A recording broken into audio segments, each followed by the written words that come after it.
Mon opinion globale sur l'affaire de ce pauvre chien Curtis, c'est que d'abord c'est dramatique parce que plus le temps passe, maintenant ça fait 1 an que cet accident dramatique s'est produit, plus les humains souffrent et plus les familles souffrent. Donc ça fait beaucoup d'humains qui souffrent et ça se surajoute à l'horreur de cet accident.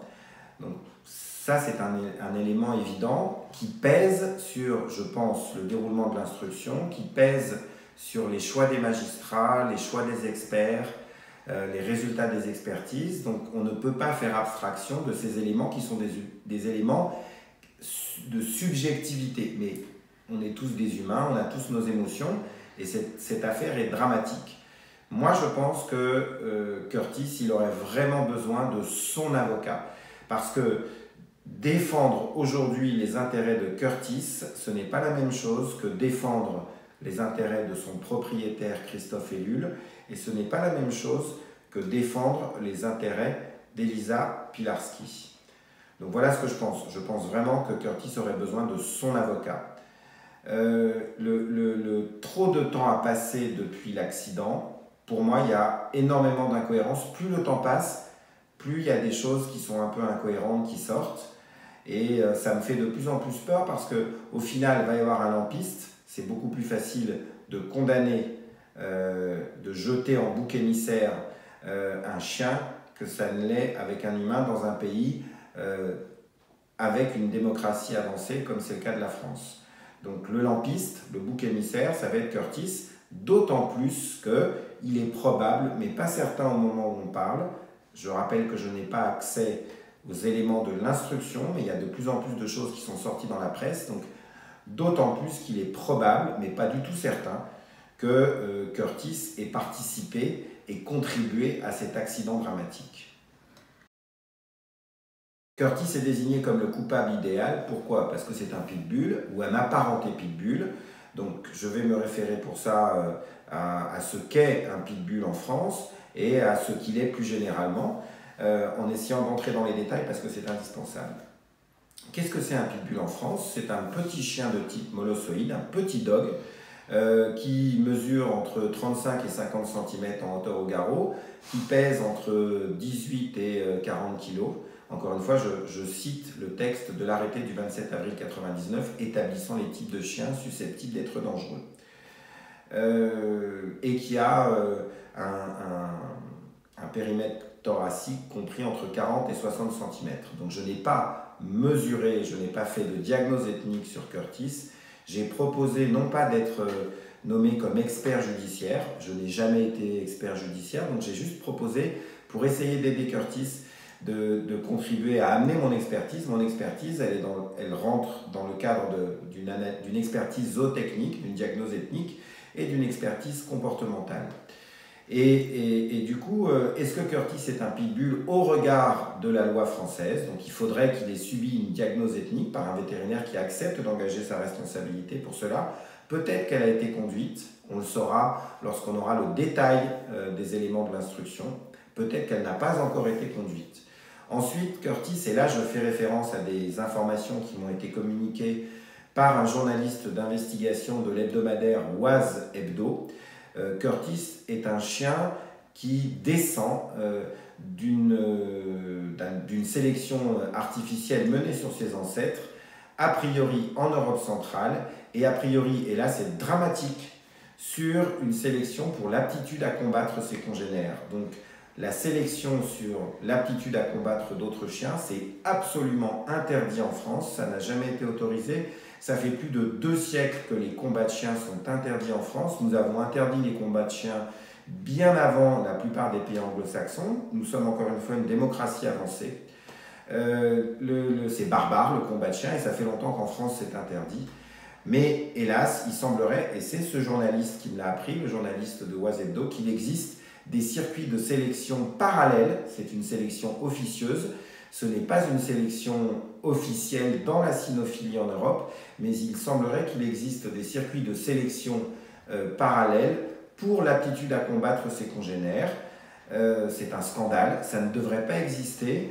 Et il semblerait qu'en plus, Curtis ait été entraîné à mordre en dehors de tout encadrement officiel en France. C'est-à-dire qu'en France, on est une administration, on est l'armée, on est un agent cynophile de sécurité, on fait de l'entraînement en mordant pour un chien qui va nous sauver la vie dans une situation où il faut sauver des vies. Et puis, si on est un civil, on fait le même entraînement en mordant, avec quelques variantes, au sein de clubs qui dépendent de la commission d'utilisation nationale, qui est elle-même rattachée à la Société Centrale Canine. Les personnes qui interviennent dans ces formations sont des personnes qui ont des formations, qui sont surveillées, supervisées, réévaluées. Tout cela est extrêmement encadré en France depuis plus de 20 ans.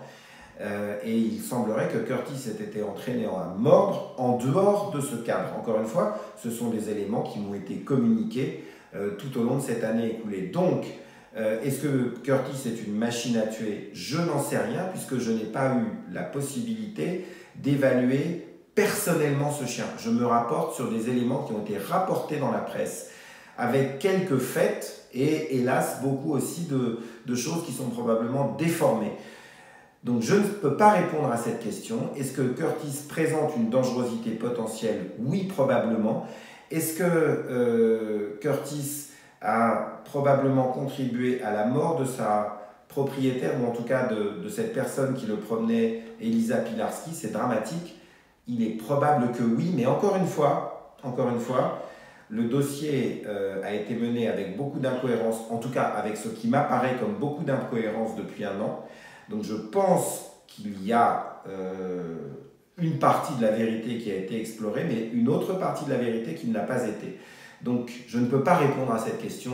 Est-ce que Curtis est une machine à tuer? C'est probable, mais je n'en suis pas certain. Et encore une fois, en l'état actuel des éléments portés à ma connaissance, je ne suis pas certain qu'il soit le seul à l'origine de cet accident dramatique. Et je suis désolé de parler de tout ça parce que je sais que c'est une souffrance pour les familles, c'est insupportable. Le scénario le plus probable, c'est celui d'une succession de mauvais hasards, de mauvaises malchances. Qu'est-ce qui se passe? Ce chien est issu d'un processus de sélection qui l'a amené à être peut-être, à avoir des aptitudes pour facilement devenir en colère, facilement s'énerver et, parce qu'il a été entraîné, facilement mordre. Il n'a pas été entraîné spécifiquement, je pense, à mordre des humains, mais je pense qu'il n'a pas été convenablement entraîné et que ceux qui ont mené ces entraînements n'ont pas été convenablement encadrés. Donc Curtis a probablement une dangerosité potentielle qui n'est pas négligeable. Il porte une muselière, d'après ce que j'ai appris aujourd'hui. Je n'avais jamais appris cet élément d'enquête. Je l'avais déjà vu circuler. La personne qui conduit l'interview m'en avait fait part, mais j'en avais pas la preuve. Donc, a priori, c'est dans les éléments de l'instruction. Je l'ai appris aujourd'hui. Donc, il y a quand même de la responsabilité de la part de son propriétaire qui le fait promener muselé.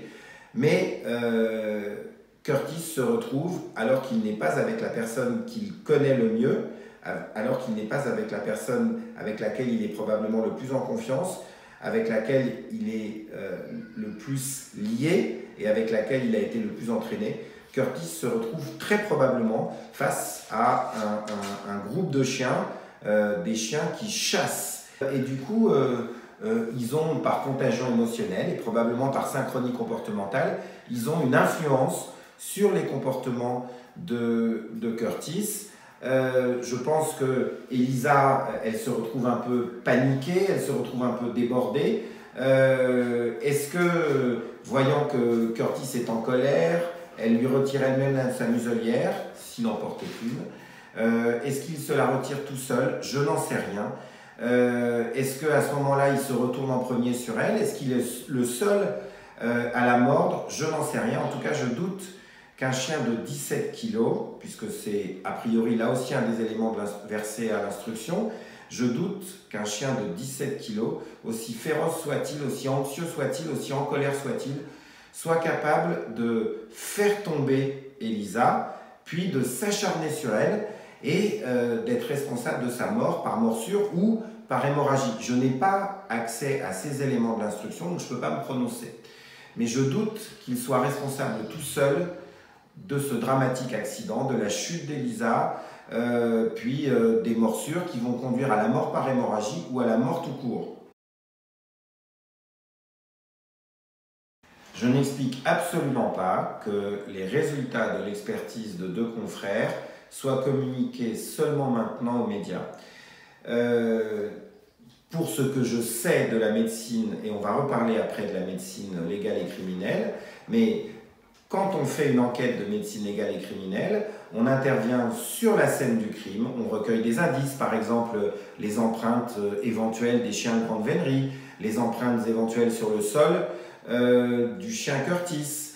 On est capable de faire la différence entre un chien qui va saisir de la chair et la secouer vigoureusement, au bout, qui va déchirer des vaisseaux. On est capable de faire toutes ces différences. Donc ça, ce sont des indices qui sont recueillis sur la scène du crime, donc dans les heures qui suivent le crime, le drame. Puis après, on fait des prélèvements sur le corps de la victime, sur le lieu où s'est produit le drame, et puis on peut en faire aussi dans les heures qui suivent à l'Institut médico-légal. Mais ces éléments, ces données, on les recueille non pas 10 mois plus tard, on les recueille dans les heures et dans les jours qui suivent l'accident. Et donc, si à ce moment-là, la responsabilité de Curtis est déjà vivement soupçonnée, eh bien la dernière chose qu'on fait, c'est de le conduire en hébergement dans une fourrière et de le laisser pris en charge par des gens qui ne sont pas des professionnels, par des gens qui vont risquer de se faire mordre, et je crois que c'est arrivé à la fourrière. Donc pour moi, ce serait un acte d'une irresponsabilité majeure, ce serait une erreur majeure d'avoir laissé Curtis, dont la dangerosité potentielle serait avérée, puisque ces éléments, la profondeur des morsures, la typologie des morsures, ont forcément été recueillis, non pas 10 mois après la mort d'Elisa, mais dans les heures ou dans les jours qui ont suivi sa mort. Donc ce serait une irresponsabilité totale, ce serait une responsabilité, une prise de risque majeure de ceux qui conduisent l'instruction, de laisser ce chien risquer de blesser sévèrement d'autres personnes. Donc ça, je ne l'explique absolument pas. Ensuite, l'entraînement des chiens pour qu'ils agressent d'autres humains et qu'ils les blessent sévèrement, sachant que ces humains ne sont pas protégés par les costumes d'hommes assistants, par les manchettes, il est absolument interdit en France. Donc, des accidents de ce type arrivent extrêmement rarement. Il n'y a pas d'experts en médecine légale et criminelle vétérinaire en France, puisque ce n'est pas une discipline enseignée. J'avais organisé en 2008 un colloque à la demande de la SPA qui se préoccupait justement de la médecine légale et vétérinaire parce qu'elle voulait aider à la mise en évidence des cas de maltraitance commis sur les animaux, et on avait dû faire venir une enseignante de Floride, le docteur Melinda Merck, parce que cette spécialité n'existait pas en France en 2008 et elle n'existe toujours pas en France en 2020. Donc il n'existe pas d'experts vétérinaires de médecine légale et criminelle sur les animaux. Ça n'existe pas, c'est une expertise qui n'existe pas en France. Donc, avec tout le respect que j'ai pour mes confrères, je ne pense pas qu'ils aient suffisamment d'expertise parce qu'ils n'ont pas été tout simplement confrontés à suffisamment de cas de ce genre, puisqu'ils sont rarissimes. Je ne pense pas qu'ils aient l'expertise pour se prononcer de manière formelle et absolue. Il est probable que les éléments liés au prélèvement d'ADN donnent des compléments d'information, et ces compléments d'information sont peut-être déjà à la disposition de mes confrères qui ont été nommés en tant qu'experts judiciaires, et ils ont peut-être servi à l'instruction du dossier. Mais pour le moment, moi, je n'ai pas cette information. Je suis un humble vétérinaire. Autant je pense avoir une certaine expertise vis-à-vis des chiens dangereux, de la dangerosité potentielle des chiens, du comportement des chiens, mais je ne peux pas expliquer que des résultats aussi basiques, aussi triviaux que des mesures d'écart de dents ou de profondeur de croc, sachant que les chiens de grande vénerie, ils ont probablement des canines qui sont beaucoup plus développées que celles d'un chien de 17 kg comme Curtis. Donc je ne peux pas expliquer comment ces éléments sortent seulement maintenant et pas au tout premier jour de l'instruction. Je ne sais pas, peut-être qu'il y a des éléments dans le dossier d'instruction qui expliquent cela. Peut-être qu'il y a une enquête qui est menée, peut-être qu'il y a des culpabilités qui sont suspectées mais qui n'ont pas été diffusées dans les médias. Moi, en tout cas, en tant qu'expert, je ne peux pas l'expliquer. Et en tant qu'expert, ce que je ne peux absolument pas expliquer, c'est que si on est certain dans les heures et dans les jours qui suivent, parce qu'il y a des éléments qui sont recueillis sur le corps de la pauvre Elisa et qu'il y a des éléments qui sont recueillis sur la scène du crime, de l'accident, je ne peux pas expliquer comment ce chien a pu être placé dans une fourrière. Une fourrière, ce n'est pas un hébergement absolument sécurisé. Je ne peux pas expliquer pourquoi ce chien aurait été promené par des personnes qui n'ont pas un très haut niveau d'expérience.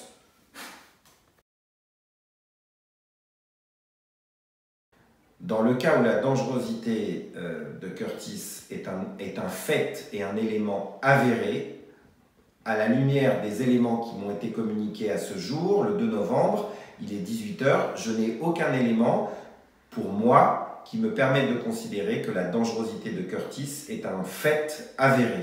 Mais si la dangerosité de Curtis était un fait avéré, s'il avait mis à mort sa propriétaire, en tout cas s'il avait mis à mort la pauvre Elisa et qu'il soit le seul à l'avoir mise à mort, je pense que la solution de raison, c'est qu'il soit humainement mis à mort. J'ai œuvré tout au long de ma vie en fondant l'association Agir pour la vie animale pour justement éviter des euthanasies arbitraires. Mais quand un chien présente une dangerosité aussi avérée, je pense que bien sûr, il y a aussi l'option d'un hébergement sécurisé, mais quel professionnel voudrait risquer un nouvel accident? Donc je pense que ce serait une attitude raisonnable que de le mettre humainement à mort. Ça veut dire d'abord altérer ses états de conscience, qu'il soit entouré de bienveillance, que ça se fasse sans maltraitance, puis une fois qu'il aurait été anesthésié, comme le font tous les vétérinaires qui procèdent à des euthanasies humaines, compassionnelles, eh bien qu'on lui injecte les molécules qui vont arrêter son cœur et sa respiration. Ce pauvre chien, le laisser croupir dans un box de 5 mètres carrés, si telle est la réalité de ses conditions d'hébergement depuis 1 an, ce n'est pas humain. Moi, je suis évidemment l'ami de tous les animaux, je suis un militant engagé dans la protection animale et j'ai toujours été sensible aussi à l'injustice.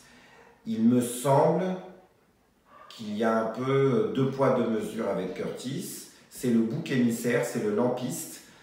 Encore une fois, on est le 2 novembre, il est 18 h, je n'ai pas accès aux éléments de l'instruction, mais au vu des éléments dont je dispose, rien ne me convainc qu'il soit coupable et encore plus qu'il soit le seul coupable. C'est une probabilité, mais au vu des éléments qui ont été communiqués à la presse, c'est loin d'être une certitude et j'imagine mal qu'un chien de 17 kg soit le seul coupable.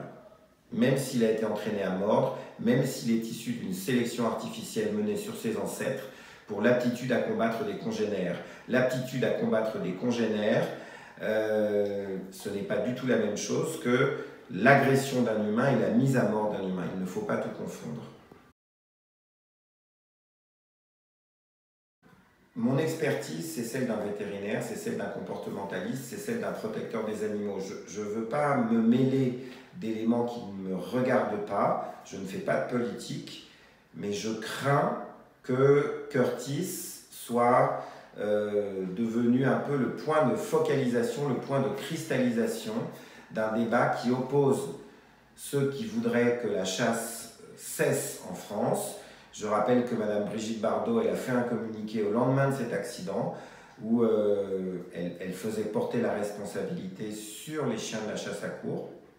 Au vu des éléments dont je dispose le 2 novembre à 18 h, moi je n'ai aucun élément qui me permette, je parle de ce qui a fuité dans la presse, je n'ai aucun élément qui me permette de considérer qu'il n'y a aucune possibilité que les chiens aient pour partie contribué à cet accident dramatique.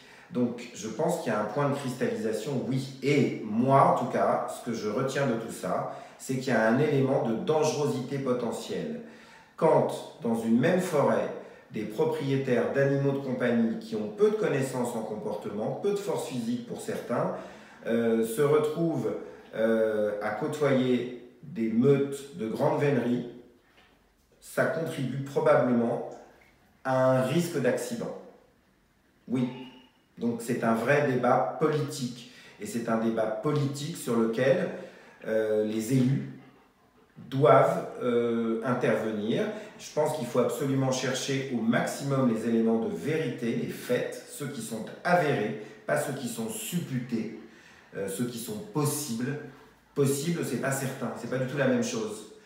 Et c'est un vrai débat politique. Peut-on laisser au même moment dans nos campagnes, dans nos champs, dans nos forêts, peut-on laisser au même moment des actions de chasse avec des gens qui peuvent tirer au fusil, des actions de chasse avec des groupes de chiens entraînés pour traquer du gibier, donc des chiens dits de recherche au sang, des chiens dits de traque à vue, de traque au flair, et des particuliers qui se promènent, qui ont plus ou moins de connaissances sur les chiens, qui ont plus ou moins de connaissances sur le vivant. Il y a probablement des éléments de dangerosité contextuelle. Quand moi je suis né, je crois que notre pays comptait 50 millions d'habitants. Aujourd'hui, il en compte 20 millions de plus. Il y a plus de monde, surtout dans les gros bassins de population. La forêt de Retz, elle est éloignée de 100 km de Paris, donc c'est une forêt dans laquelle se retrouvent des promeneurs parisiens, des promeneurs franciliens, et aussi des personnes qui sont habituées à une tradition multiséculaire, multimillénaire sans doute, mais dans des éléments de contexte qui sont très différents en 2020 de ceux qu'ils étaient en 1400, en 1500, en 1600, en 1700, en 1800 et même en 1950. Qu'est-ce qu'on peut faire aujourd'hui pour Curtis? Là, on est le 2 novembre, il est 18 h, j'ai participé à une émission en direct il y a quelques heures. J'ai eu l'impression qu'il allait être le bouc émissaire idéal. Moi, là, je fais un combat, non pas pour dire que Curtis n'est pas coupable, je ne le sais pas, c'est probable, mais au vu des éléments dont je dispose, ce n'est pas certain. Moi, je pense qu'il faut absolument lutter pour éviter une injustice. Et puisque Madame Brigitte Bardot, elle a pris la parole au lendemain de cet accident, ben, j'aimerais bien qu'elle mouille sa chemise et qu'elle fasse quelque chose parce qu'évidemment, c'est elle qui a le plus d'influence dans la protection animale en France et elle a montré à de multiples reprises qu'elle n'hésitait pas, qu'elle avait du courage et qu'elle allait mouiller sa chemise. Encore une fois, peut-être qu'il y a dans le dossier d'instruction des éléments qui prouvent la culpabilité avérée de Curtis à l'origine de cet accident dramatique. Mais moi, au bout d'un an d'ancienneté de cet accident, comme tout le monde dans le public, je ne les ai pas. Donc je pense que le pouvoir politique aurait intérêt à rendre ce dossier très transparent, sauf si c'est nécessaire pour le déroulement d'une instruction, parce qu'une enquête est toujours en cours et qu'on recherche d'autres éléments relatifs à l'enquête. Peut-être qu'il y a des coupables insoupçonnés.